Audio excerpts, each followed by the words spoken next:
নমস্কাৰ বন্ধুসকল, স্বাগতম জনাইছোঁ আপোনালোকক মোৰ ইউটিউব চেনেললৈ। আজি আপোনালোকৰ যি ষ্টেট লেভেল ৰিক্ৰুটমেণ্ট কমিশ্যন আছিলে গ্ৰেড 3 আৰু গ্ৰেড 4 দুইটাৰে যিটো কালি আপোনালোকক ন'টিছ যিখন দেখাইছিলোঁ যে এডিট কৰা যিটো অপশ্যন দিছিলে, আপোনালোকে আবেদন কৰোঁতে যিখিনি আপোনালোকে ভুল কৰিছিলে সেয়া লাগে আপোনালোকৰ নাম হওক, আপোনালোকৰ এমপ্লয়মেণ্ট এক্সচেঞ্জৰ নাম্বাৰ হওক, আপোনালোকৰ যিকোনো ডিটেইলছ হওক, আপোনালোকৰ মানে এনিথিং আৰু যিকোনো বস্তু আপোনালোকে যে ভুল কৰিছিলে সেইখিনি শুদ্ধ কৰিবৰ কাৰণে আপোনালোকক এটা অপশ্যন আপোনালোকক দিছে আৰু 18 জানুৱাৰীলৈকে সেইখিনি চলিব। আজি ৰাতিপুৱা 11টা বজাৰ পৰা সেইটো ষ্টাৰ্ট হৈ গৈছে আৰু ষ্টাৰ্ট হোৱাৰ পৰা আপোনালোক বহুতে ইতিমধ্যে এডিট হেৰি কৰিছে। মই এটা কথা আপোনালোকক ক'ম যে আপোনালোকে শেষলৈকে আপোনালোকে ৰখি নাথাকিব, সোনকালে আপোনালোকে এডিট কৰি আপোনালোকে মানে শেষ কৰক। প্ৰথম কথা হৈছে আপোনালোকে প্ৰথমতে যেতিয়া আপোনালোকে লগ ইন কৰিছিলে আপোনালোকে ডাইৰেক্টলি সেৱা ৱেবছাইটত গৈ পেলাইও আপোনালোকে কৰিব পাৰে বা ডাইৰেক্টলি আপোনালোকে লিংক ক্লিক কৰিও আপোনালোকে কৰিব পাৰে।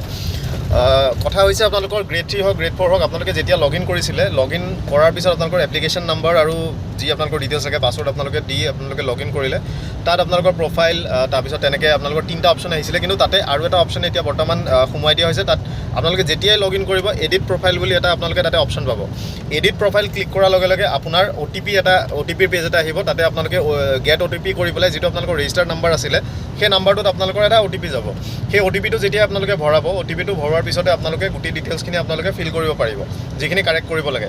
কিন্তু মনত ৰাখিব আপোনালোকৰ যি দুটা আপোনালোকৰ মেইন অপশ্যন আছে যে নিজৰ নামটো অৰ্থাৎ কেণ্ডিডেট নেম আপোনালোকে যোনে আবেদন কৰিছে, সেয়া লাগে গ্ৰেড 3 হওক লাগে গ্ৰেড 4 হওক, যিজনে আবেদন কৰিছে কেণ্ডিডেটৰ নামটো আৰু দ্বিতীয়তে আপোনালোকৰ যিটো এমপ্লয়মেণ্ট এক্সচেঞ্জৰ ৰেজিষ্ট্ৰেশ্যন নাম্বাৰটো যদি কেনেবাকৈ ভুল হৈছে সেইটো আপোনালোকে সেই দুটা কিন্তু আপোনালোকে ডাইৰেক্টলি সলনি কৰিব নোৱাৰিব। সেইকেইটা আপোনালোকে ছাবমিট কৰি পেলাই আপোনালোকে ছাবমিট ৰিকুৱেষ্ট আপোনালোকে কৰিব লাগিব। সেইটো আপোনালোকে মনত ৰাখিব। মই অপশ্যনকেইটা আপোনালোকক একবাৰ দেখাই দিম, আপোনালোকে চাওক, ভালকৈ কৰক, খালি শুদ্ধকৈ এবাৰ ফিল কৰিব। কাৰণ এইবাৰ যদি আপোনালোকে ছাবমিট কৰি পেলাই ফাৰ্ডাৰ ছাবমিট কৰি পেলাই যদি আপোনালোকে প্ৰফাইল লক কৰে, তাৰপিছত কিন্তু আৰু শুদ্ধ কৰাৰ কোনো অপশ্যন আপোনালোকৰ হাতত নাথাকিবই। চ' ইমানটো বস্তু মই এবাৰ অপশ্যনকেইটা দেখাই দিওঁ, একবাৰ আপোনালোকে চাই। এইটো হৈছে আপোনালোকৰ মেইন যিখন landing page state level recruitment commission. মই গ্ৰেড 3টোৱে আপোনালোকক দেখাইছোঁ বাৰু। চ' আপোনালোকে গ্ৰেড 4টো কৰিব বিচাৰিলে আপোনালোকে কৰিব পাৰে। যিটো অনলাইন এপ্লিকেশ্যন পৰ্টেল আছে সেইটো আপোনালোকে ক্লিক কৰিব। ক্লিক কৰাৰ লগে লগে আপোনালোকৰ এনেকুৱা এখন পেজ ওলাব। ইয়াতে আপোনালোকে যিকেইটা অপশ্যন দেখিব, হোম, লগ ইন আৰু কণ্টেক্ট আছ, ইয়াতে আপোনালোকে চাব। প্ৰথম আপোনালোকে লগ ইনত ক্লিক কৰিব। লগ ইনত ক্লিক কৰাৰ লগে লগে আপোনালোকে এপ্লিকেশ্যন নাম্বাৰ আৰু পাছৱৰ্ডটো দি পেলাই আপোনালোকে লগ ইন কৰি ল'ব। যদি পাছৱৰ্ড পাহৰিছে ফৰগেট পাছৱৰ্ডত মাৰি ল'ব। চ' লগ ইন কৰাৰ পিছত আপোনালোকৰ মেইন পেজখন খুলিব। তো চাওক, ৰেজিষ্ট্ৰেশ্যন নাম্বাৰ দি আৰু পাছৱৰ্ড দি আপোনালোকে যেতিয়া লগ ইন কৰিব, লগ ইন কৰিলে আপোনালোকৰ এনেকুৱা এখন আপোনালোকৰ পৰ্টেল খুলিব। ইয়াতে প্ৰথমতে আপোনালোকে মাই প্ৰফাইল, ৰিপৰ্ট আৰু লগ আউট বুলি 3টা অপশ্যন পাইছিলে, কিন্তু বৰ্তমান আপোনালোকৰ ৰিপৰ্ট আৰু লগ আউটৰ মাজত এটা নতুন অপশ্যন আহিছে যিটো হৈছে এডিট প্ৰফাইল। চ' এই এডিট প্ৰফাইল অপশ্যনটোৱে মেইন হয়। চ' আপোনালোকে প্ৰথমতে নিজৰ এপ্লিকেণ্ট ইনফৰমেশ্যনখিনি আপোনালোকে ইয়াতে দেখিব। এইটো আগতে লগ ইন কৰিলেও আপোনালোকৰ এনেকৈ আহে। চ' এতিয়া আপোনালোকে যেতিয়া এডিট প্ৰফাইল অপশ্যনত আপোনালোকে ক্লিক কৰিব, তেতিয়া আপোনালোকৰ এনেকুৱা এখন পেজ খোল খাব য'ত আপোনালোকৰ এডিট প্ৰফাইল অ'টিপি ভেৰিফিকেশ্যন আহিব। এই এডিট প্ৰফাইলত ক্লিক কৰাৰ লগে লগে আপোনালোকৰ যিটো ৰেজিষ্টাৰ্ড মোবাইল নাম্বাৰ আছিলে, আপোনালোকে এপ্লাই কৰোঁতে যিটো নাম্বাৰ দিছিলে তাতে আপোনালোকৰ লগে লগে অ'টিপি যাব। অ'টিপি বেলেগকৈ আপোনালোকে পঠিয়াব নালাগে। চ' সেই অ'টিপিটো ইয়াতে আপোনালোকে লিখিব, লিখি আপোনালোকে ভেৰিফাই অ'টিপি কৰিব। ভেৰিফাই অ'টিপি কৰাৰ লগে লগে অ'টিপি ভেৰিফিকেশ্যন ছাকচেছফুল বুলি এণ্টাৰ অ'টিপিৰ তলতে আপোনালোকৰ গ্ৰীণ কালাৰত সৰুকৈ ওলাই যাব আৰু তাৰপিছতে আপোনালোকৰ যিখন ফৰ্ম হয় সেই ফৰ্মখন খোল খাব। চ' চাওক, মই ষ্টেপ বাই ষ্টেপ দেখাই আছোঁ, আপোনালোকে ভালদৰে মন কৰিব, কাৰণ প্ৰত্যেকটো বস্তু ইয়াতে আপোনালোকে আপডেট কৰিব পাৰিব। যেতিয়া আপোনালোকে অ'টিপি সোমাই আপোনালোকে এণ্টাৰ হ'ব, ইয়াতে আপোনালোকে প্ৰথমতে চাওক আপোনালোকৰ গোটেই ফৰ্মখন আপোনালোকে এডিট কৰিব পাৰিব। অৰ্থাৎ আপোনালোকে যদি আবেদন কৰোঁতে যদি কোনোবা পোষ্ট আপোনালোকৰ চিলেক্ট কৰিবলৈ থাকি গৈছিলে, ছাপ'জ আপোনালোকে গ্ৰেজুৱেট চিলেক্ট কৰিলে, গ্ৰেজুৱেট উইথ কম্পিউটাৰ চিলেক্ট নকৰিলে, অ'কে, চ' বাট তেনেকুৱা ধৰণৰ যিকোনো আপোনালোকে যিবিলাক য়েছ কৰিছিলে বা ন' কৰিছিলে আপোনালোকে সকলোবিলাক সলাব পাৰিব। য়েছ কৰিলে আপোনালোকে ন' কৰিব পাৰে, এতিয়া ন' কৰিলে আপোনালোকে য়েছো কৰিব পাৰে। চ' আপোনালোকে প্ৰথমতে নিজৰ গোটেই যিখিনি পোষ্ট চিলেকশ্যন আছিলে সেইখিনি আপোনালোকে চেক কৰিব। য়েছ ন' আপোনালোকৰ কোনখিনিত লাগে কোনখিনি নালাগে বা ক'ৰবাত যদি আপোনালোকৰ মিছ হৈ গৈছিলে সেইখিনি আপোনালোকে চিলেক্ট কৰি ল'ব। অ'কে, চ' সেইখিনি গোটেইখিনি আপোনালোকে কৰিব পাৰিব। দ্বিতীয়তে আপোনালোকৰ ফুল নেম অফ এপ্লিকেণ্ট, নামটো আপোনালোকে সলাব পাৰিব। সেইটো য়েছ বা ন' আছে, মই দেখাম এইটো। চ' আপোনালোকে যদি নাই আপোনালোকে ন' চিলেক্ট কৰিব পাৰে, মানে এইটো ষ্টাৰ মাৰ্ক থকা গোটেইখিনি ইম্পৰ্টেণ্টে হয়। ন' চিলেক্ট কৰিব। যদি য়েছ কৰে, য়েছ কৰিলে আপোনালোকৰ ইফালে ৰাইট হেণ্ড চাইডে এটা টেব খুলি যাব, তাতে আপোনালোকৰ নামটো লিখিব লাগিব।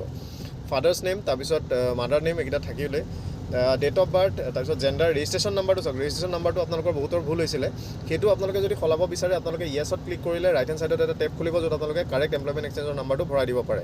আৰু যদি শুদ্ধ হৈ আছে আপোনালোকে ন' ক্লিক কৰি দিলেই হ'ল। ইয়াৰ কেটেগৰী এইখিনি কাষ্ট আপোনালোকে সকলো সলাব পাৰিব। দিব্যাং যদি আপোনালোকে আছিলে, যদি নহয় বুলি দিছিলে তেনে আপোনালোকে য়েছ কৰি পেলাই দিব্যাংৰ বস্তুখিনি ভৰাই দিব পাৰিব গোটেইখিনিয়ে। তাৰপিছত প্ৰিফাৰেঞ্চিয়েল এপইণ্টমেণ্টৰ যিসকলে প্ৰিফাৰেঞ্চিয়েল এপইণ্টমেণ্ট আছে, যাৰ মাৰ্টিৰ ফেমিলি হয় বা শ্বহীদ পৰিয়ালৰ হয়, তেওঁলোকে য়েছ কৰিব। তাৰপিছত যিসকলৰ নহয় তেওঁলোকে ন' কৰিব। অ'কে, এইটো ন' আপোনালোকে কৰি দিব লাগিব। এড্ৰেছ যদি সলাব বিচাৰে এড্ৰেছো আপোনালোকে সলাব পাৰিব, প্ৰেজেণ্ট এড্ৰেছ, পাৰ্মানেণ্ট এড্ৰেছ যি আপোনালোকে সলায়। কণ্টেক্ট ইনফৰমেশ্যন আপোনালোকে চাওক, কণ্টেক্ট ইনফৰমেশ্যন কিন্তু আপোনালোকে সলাব নোৱাৰিব, সেইটো কিন্তু ইম্পৰ্টেণ্ট কথা। কণ্টেক্ট ইনফৰমেশ্যন কোনোপধ্যে আপোনালোকে সলাব নোৱাৰে, সেইটো মনত ৰাখিব।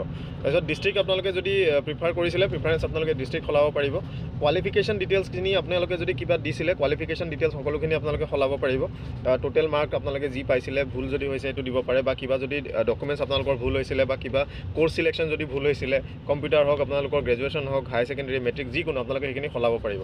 চ' এই গোটেইখিনি আপোনালোকে কৰাৰ পিছত যদি আপোনালোকে ড্ৰাইভাৰো এপ্লাই কৰিছিলে, ড্ৰাইভাৰটো একেবাৰে লাষ্টত আহে ডিটেইলছ অফ ড্ৰাইভিং লাইচেঞ্চ, সেইখিনিও যদি লাইচেঞ্চৰ যদি কিবা ডিটেইল ভুল হৈছিলে সেইখিনিও আপোনালোকে শুদ্ধ কৰিব পাৰিব। যেনে ধৰি লওক license number, license validity, license type, license issuing authority ক'ৰ আছিলে। চ' এইখিনি কৰি আপোনালোকে প্ৰিভিউটো ভেৰিফাই কৰিব। আপোনালোকে প্ৰিভিউ নকৰিব, প্ৰথমতে আকৌ এবাৰ গোটেই ফৰ্মখন চাই ল'ব, তাৰপিছত আপোনালোকে প্ৰিভিউটো ভেৰিফাই কৰিব। যেতিয়া প্ৰিভিউ আপোনালোকে কৰিব, তাৰপিছত চাওক যেতিয়া আপোনালোকে প্ৰিভিউ কৰিব, প্ৰিভিউ কৰিলে আপোনালোকে এনেকুৱা ফৰ্মখন খুলিব, টাইপ অফ পষ্ট এপ্লাইড এই গোটেইবিলাক ওলাব, তাৰপিছত পাৰ্চনেল ইনফৰমেশ্যন গোটেইখিনি মানে আপোনালোকে যি লিখিলে গোটেইখিনি আপোনালোকে ৰিভিউ কৰিব পাৰিব আকৌ। অ'কে, চ' এইখিনি আপোনালোকে একবাৰ চাই ল'ব। তাৰপিছত মই ফাৰ্ডাৰ আপোনালোকক দেখাই দিছোঁ যদি নাম সলনি কৰে, নাম সলনিটো আপোনালোকৰ ইয়েছ যেতিয়া আপোনালোকে চিলেক্ট কৰিব, ইফ এপ্লিকেণ্ট নেম চেঞ্জ, চ' নামটো আপোনালোকে যিটো নাম লিখিব লাগে সেইটো আপোনালোকে দি দিব, কিন্তু এইটো ৰিভিউ ৰিকুৱেষ্টত যাব। অ'কে, এইটো ৰিভিউত গুচি যাব, সেইটো আপোনালোকৰ অট'মেটিক আপোনালোকৰ আপডেট হৈ নাযায় কিন্তু পটককৈ, সেইটো আপোনালোকে ৰিভিউত যাব। তাৰপিছত এমপ্লয়মেণ্ট এক্সচেঞ্জৰ নাম্বাৰটো যদি আপোনালোকে সলনি কৰিব বিচাৰে, ইয়েছত ক্লিক কৰিব, if change in registration number of employment exchange of Assam বুলি এটা টেব খুলিব, য'ত আপোনালোকে নিজৰ কাৰেক্ট এমপ্লয়মেণ্ট এক্সচেঞ্জৰ নাম্বাৰটো ভৰাব। এইটো মনত ৰাখিব, এপ্লিকেণ্ট নাম যিটো আপোনালোকে সলনি কৰিব আৰু এমপ্লয়মেণ্ট এক্সচেঞ্জৰ যিটো নাম্বাৰ সলনি আপোনালোকে কৰিব সেইকেইটা কিন্তু ৰিভিউ ৰিকুৱেষ্টত যাব। অ'কে, চ' সেইটো তেনেকৈ থাকিব, বাকীখিনি আপোনালোকৰ লগে লগে আপডেট হ'ব। চ' এই বস্তুটো তাৰপিছত আপোনালোকে ফাইনেলি ছাবমিট কৰিব, তাৰপিছত আপোনালোকে প্ৰফাইল লক কৰিব পাৰিব। চ' এইটো আছিলে সমগ্ৰ মানে প্ৰক্ৰিয়াটো। কিন্তু মনত ৰাখিব বহুতৰ পোষ্ট চিলেক্ট কৰাও হোৱা নাছিলে। চ' আপোনালোকে যিসকলে পোষ্টখিনি চিলেক্ট কৰা নাছিলে আপোনালোকে য়েছ ন' যদি ন' মাৰি থৈছিলে আপোনালোকে য়েছ কৰি ল'ব, যদি আপোনালোক সেইটো হিচাপত কোৱালিফাইড যদি হয়। চ' এইখিনি আপোনালোকে সকলোখিনি বস্তু চিলেক্ট কৰি ল'ব পাৰিব। এইটো আছিলে আপোনালোকৰ যিখিনি কমপ্লিট আপোনালোকৰ প্ৰচেছ। আপোনালোকে যিসকলে বহুতৰ মেজৰিটিৰ ভুল হৈছে বাৰু সেইটো গম পাইছোঁ, আৰু যিখিনিৰ ভুল হোৱা নাই আপোনালোকৰ সেইটো নিজৰ কথা যে আপোনালোকে যি মাৰ্টিৰ ছেকশ্যন যিটো আছে য়েছ বা ন' সেইটো আপোনালোকে কৰে নকৰে আপোনালোকে কৰিব পাৰে, কৰিলে আপোনালোকে ন' কৰি পেলাই আপোনালোকে থৈ দিব আৰু আপডেট কৰি আপোনালোকে প্ৰফাইল লক কৰি দিব।